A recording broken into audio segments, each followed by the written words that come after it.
नमस्कार, आप देख रहे हैं न्यूज फॉर नेशन और मैं हूं सांत्वना आपके साथ। बिहार विधानसभा के शीतकालीन सत्र की शुरुआत आज यानी कि 13 दिसंबर से होने जा रही है, जो कि 19 दिसंबर तक चलेगा।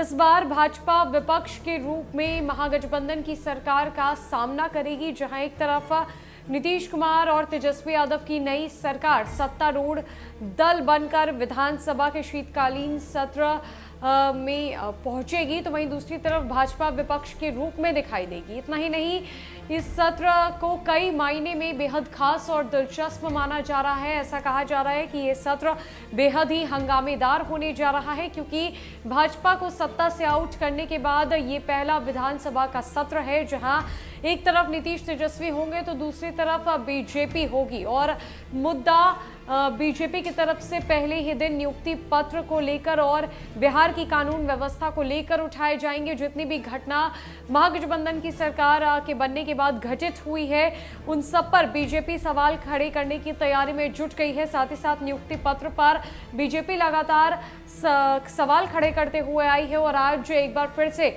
नीतीश तेजस्वी की सरकार को घेरने की तैयारी में बीजेपी दिखाई देगी।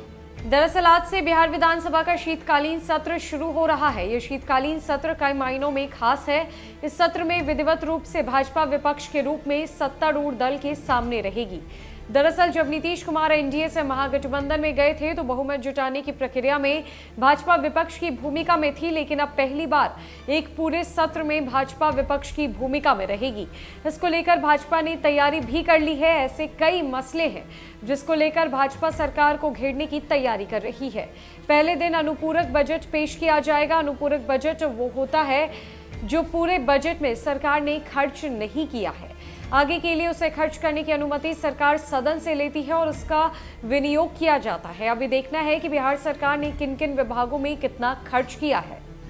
भाजपा का प्लान क्या कुछ है, जानते हैं।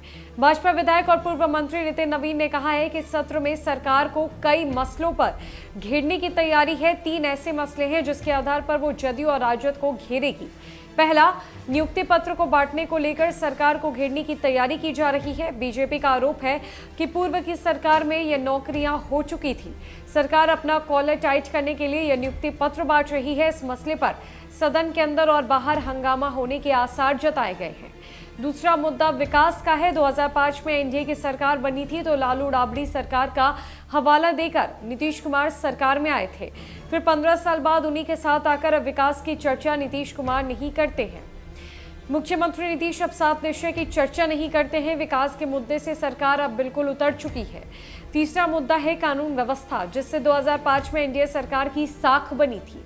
अब वो साख भी खत्म हो चुकी है। नीतीश कुमार के सामने क्रेडिबिलिटी क्राइसिस है।